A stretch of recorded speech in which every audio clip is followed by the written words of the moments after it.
આકાશવાણી સમાચાર શિવાંગી ભટ્ટ વાંચે છે. સૌપ્રથમ મુખ્ય સમાચાર. આજે દેશભરમાં કોવિડ-19 રસીકરણનો પૂર્વાભ્યાસ કરવામાં આવશે. પ્રધાનમંત્રી નરેન્દ્ર મોદીએ રાજકોટ સહિત દેશના 6 શહેરોમાં લાઇટ હાઉસ પ્રોજેક્ટનું વીડિયો કોન્ફરન્સના માધ્યમથી ખાતમુહૂર્ત કર્યું. પ્રધાનમંત્રી નરેન્દ્ર મોદી આજે વીડિયો કોન્ફરન્સના માધ્યમથી ઓડિશામાં આઈઆઈએમ સંબલપુરના કાયમી પરિસરનો શિલાન્યાસ કરશે. ગઈકાલે પાકિસ્તાને ભારતને સોંપેલી એક યાદી મુજબ પાકિસ્તાનની જેલોમાં ભારતના 49 નાગરિક કેદીઓ અને 270 માછીમારો કેદ છે. અને સરકારે 8 જાન્યુઆરીથી ભારત અને બ્રિટન વચ્ચે વિમાની ઉડ્ડયનો ફરીથી શરૂ કરવાનો નિર્ણય કર્યો છે. સમાચાર વિગતવાર. કોવિડ-19 રસીકરણનો રાષ્ટ્રવ્યાપી પૂર્વાભ્યાસ આજે કરવામાં આવશે. પૂર્વાભ્યાસ એ એવો જરૂરી કાર્યક્રમ છે જેમાં કૃત્રિમ રસીકરણ પ્રક્રિયા દ્વારા લાભાર્થીઓને વેક્સિન એટલે કે રસીના નમૂના આપવામાં આવે છે. તેનો હેતુ રસીકરણ શરૂ કરવાની તૈયારીઓની સમીક્ષા કરવાનો છે. આજનો પૂર્વાભ્યાસ બધા જ રાજ્યો અને કેન્દ્રશાસિત પ્રદેશોમાં કરવામાં આવશે, જેમને કહેવામાં આવ્યું છે કે તેઓ ઓછામાં ઓછા 3 સત્ર સ્થળોએ પૂર્વાભ્યાસ કાર્યક્રમ ચલાવે. આ કાર્યક્રમના રસીકરણ કેન્દ્રો ઉપર કર્મચારીઓ ઉપરાંત રસીકરણ તપાસના લાભાર્થીઓ રૂપે કેટલાક પસંદગીના આરોગ્ય કર્મીઓ સામેલ થશે. પ્રત્યેક કેન્દ્ર 25 લાભાર્થીઓ પર આ પૂર્વાભ્યાસ કરશે. આ કાર્યક્રમ એ સુનિશ્ચિત કરશે કે રસીકરણનો પ્રથમ તબક્કો કોઈપણ અડચણ વગર પૂર્ણ થાય. તેનાથી આયોજન અને અમલીકરણ વચ્ચે તાલમેલનો અને થનારી સમસ્યાઓનો ખ્યાલ આવશે. આ દરમિયાન વિશેષ ભાગ રૂપે વિકસિત કરાયેલી કોવિન એપની પણ સમીક્ષા થઈ શકશે. દરમિયાન આરોગ્ય અને પરિવાર કલ્યાણ મંત્રી ડોક્ટર હર્ષવર્ધને ગઈકાલે નવી દિલ્હી ખાતે વીડિયો કોન્ફરન્સના માધ્યમથી યોજાયેલી બેઠકમાં કોવિડ-19 સામેની લડત માટે રસીકરણના પૂર્વ અભ્યાસ અંગેની તૈયારીઓની સમીક્ષા કરી હતી. ડોક્ટર હર્ષવર્ધને જણાવ્યું હતું કે પૂર્વ તૈયારીઓનો ઉદ્દેશ એ છે કે જે મુશ્કેલીઓ અગાઉના તબક્કામાં આવી હોય તેની ઓળખ કરી તેમાં સુધારો કરી શકાય. તેમણે રાજ્યોના અધિકારીઓ દ્વારા કરેલી વ્યવસ્થા અંગે સંતોષ વ્યક્ત કર્યો હતો.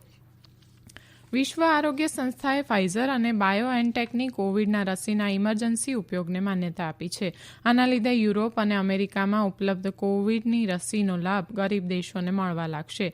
વિશ્વ આરોગ્ય સંસ્થાના આ નિર્ણયના લીધે ગરીબ દેશોના ઔષધ નિયંત્રણ તંત્રોને પોતાના દેશોમાં કોવિડની રસીના ઉપયોગ બાબતે મંજૂરી આપવામાં સરળતા રહેશે. ફાઇઝર અને બાયોએનટેકની રસી WHOના સલામતીના ધારાધોરણો મુજબની હોવાથી અમેરિકા, બ્રિટન તથા યુરોપિયન સંઘે તેને માન્યતા આપી છે. પ્રધાનમંત્રી નરેન્દ્ર મોદીએ સૌના માટે ઘરનો વાયદો કરતા કહ્યું હતું કે ગરીબોની મુશ્કેલીઓ પૂર્ણ થવાનો સમય આવી ગયો છે. નવા વર્ષના પ્રથમ દિવસે ગઈકાલે વર્ચ્યુઅલ માધ્યમથી દેશના રાજકોટ સહિત 6 શહેરોમાં લાઇટ હાઉસ પ્રોજેક્ટનું ખાતમુહૂર્ત કરતા પ્રધાનમંત્રીએ આ મુજબ કહ્યું હતું. શ્રી મોદીએ કહ્યું કે જનકલ્યાણ માટે લાઇટ હાઉસ પ્રોજેક્ટ આધુનિક ટેકનોલોજીનું પ્રદર્શન કરશે અને આનાથી શહેરોની આવાસની જરૂરિયાતો પૂરી કરવામાં મદદ મળશે.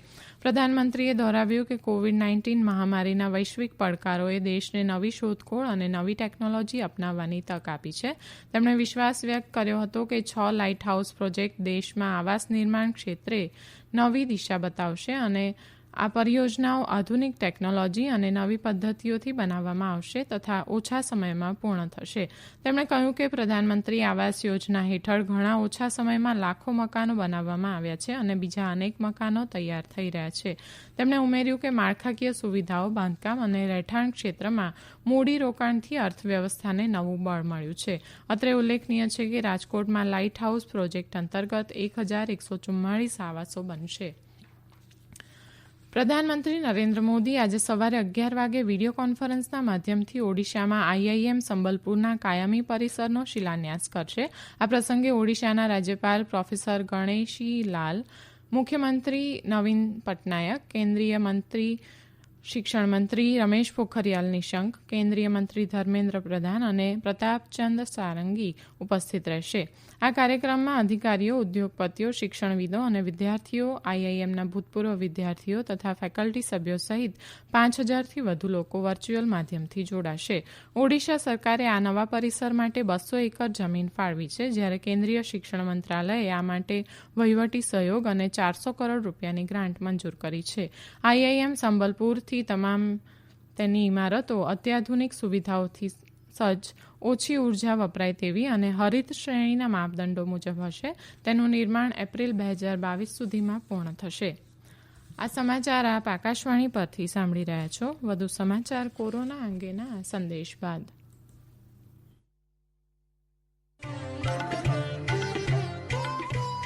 કોવિડથી બચવાના મહત્વપૂર્ણ 3 ઉપાય: માસ્ક પહેરો, 2 ગજનું સલામત અંતર જાળવો અને હાથ સાફ રાખો.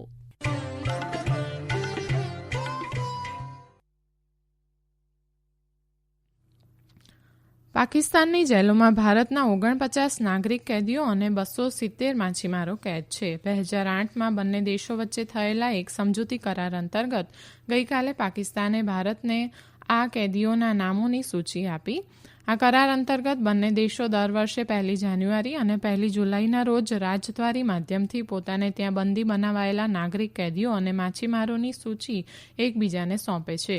એવી જ રીતે ભારતે પોતાને ત્યાં બંદી હોય તેવા 263 પાકિસ્તાની નાગરિક કેદીઓ અને 77 માછીમારોની યાદી ગઈકાલે પાકિસ્તાનને સોંપી. આ સાથે જ ભારતે પાકિસ્તાનમાં બંદી બનાવાયેલા ભારતીય નાગરિક કેદીઓ, ગુમ થયેલા ભારતીય સુરક્ષાકર્મીઓ અને હોડીઓ સહિત ભારતીય માછીમારોને ઝડપથી મુક્ત કરવાની જરૂરિયાત ઉપર ભાર મૂક્યો અને કહ્યું કે આ કામમાં ઝડપ કરવામાં આવે. કેન્દ્રશાસિત પ્રદેશ જમ્મુ કાશ્મીરમાં પાકિસ્તાની સૈનિકોએ ગઈકાલે રાજૌરી જિલ્લાના નૌશેરા સેક્ટરમાં કારણ વગર ભારે ગોળીબાર કર્યો.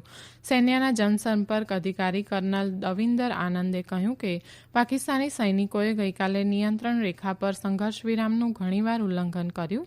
તેમણે પહેલા નાના હથિયારોથી અને પછી ત્રીજા પ્રહરમાં આશરે 3:30 વાગે તોપોથી ગોળીબાર કર્યો. ભારતીય સૈન્યએ પણ આ દુસ્સાહસનો જડબાતોડ જવાબ આપ્યો. સાંજે 5:30 વાગે પાકિસ્તાની સૈનિકોએ ફરીથી ગોળીબાર કર્યો. આ ગોળીબારમાં ગંભીર રીતે ઇજાગ્રસ્ત થયેલા નાયબ સુબેદાર રવિન્દરે દેશ માટે સર્વોચ્ચ બલિદાન આપ્યું.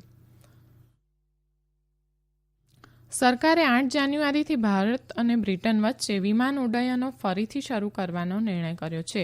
અત્યારે બ્રિટનમાં કોવિડ-19ના નવા રૂપના પ્રસારને અટકાવવા માટે બંને દેશો વચ્ચે વિમાની સેવા બંધ કરવામાં આવી હતી. નાગરિક ઉડ્ડયન મંત્રી હરદીપસિંહ પુરીએ કહ્યું કે ભારત અને બ્રિટન વચ્ચે 23 જાન્યુઆરી સુધી દર અઠવાડિયે 30 વિમાની ઉડાનો કાર્યરત કરાશે. બંને દેશોની વિમાની કંપનીઓ 15 ઉડાનો સંચાલિત કરશે. ભારતમાંથી માત્ર દિલ્હી, મુંબઈ, બેંગલુરુ અને હૈદરાબાદથી વિમાની ઉડાનો રવાના થશે. વિવિધ યુનિવર્સિટીઓ તથા અન્ય સંસ્થાઓના 800થી વધુ શિક્ષણવિદોએ કેન્દ્ર સરકારે ઘડેલા સુધારાવાદી કૃષિ સુધારાઓને બિરદાવ્યા છે. તેમણે જણાવ્યું છે કે આ કાયદાઓથી જણાય છે કે ઓછા સરકારી હસ્તક્ષેપના સિદ્ધાંત પ્રત્યે સરકાર પ્રતિબદ્ધ છે. તેમણે સરકાર અને ખેડૂતો પ્રત્યે સદભાવ વ્યક્ત કરીને આ સમસ્યાના ઉકેલ માટે બીજા પક્ષો દ્વારા કરાતા પ્રયાસોને બિરદાવ્યા છે. અફઘાનિસ્તાનની સર્વોચ્ચ અદાલતે કાબુલ યુનિવર્સિટી ઉપર હુમલો કરવાના કેસના મુખ્ય સૂત્રધાર મોહમ્મદ અદિલને ફાંસીની સજા ફરમાવી છે. આ કાવતરામાં સામેલ થયેલા અન્ય 5 કસૂરવારોને વિસ્ફોટકની હેરફેર તથા આઈએસ ત્રાસવાદી સંગઠનને મદદ કરવાના ગુના માટે વિવિધ જેલમાં મોકલવામાં આવ્યા છે. ઉલ્લેખનીય છે કે ગત 2 નવેમ્બરે કાબુલ યુનિવર્સિટીમાં 2 બંદૂકધારીઓએ કરેલા ગોળીબારમાં 22 જણા મૃત્યુ પામ્યા હતા તથા 40 જણાને ઈજા થઈ હતી. નવી દિલ્હી ખાતે રાષ્ટ્રપતિ ભવન મ્યુઝિયમ કોમ્પ્લેક્સ જાહેર જનતા માટે 5મી જાન્યુઆરીના રોજ ખુલ્લું મુકાશે. સોમવારે અને જાહેર રજા સિવાય બાકીના દિવસોમાં લોકો આ કોમ્પ્લેક્સની મુલાકાત લઈ શકશે.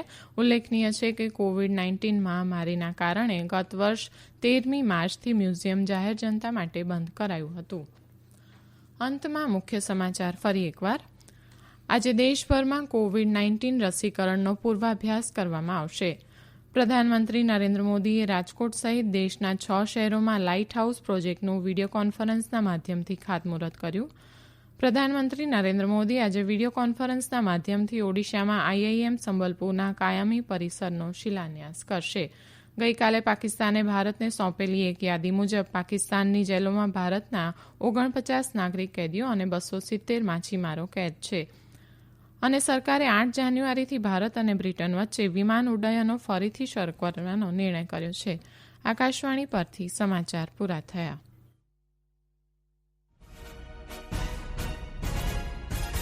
जानने का जो आज के दिन का इतिहास बन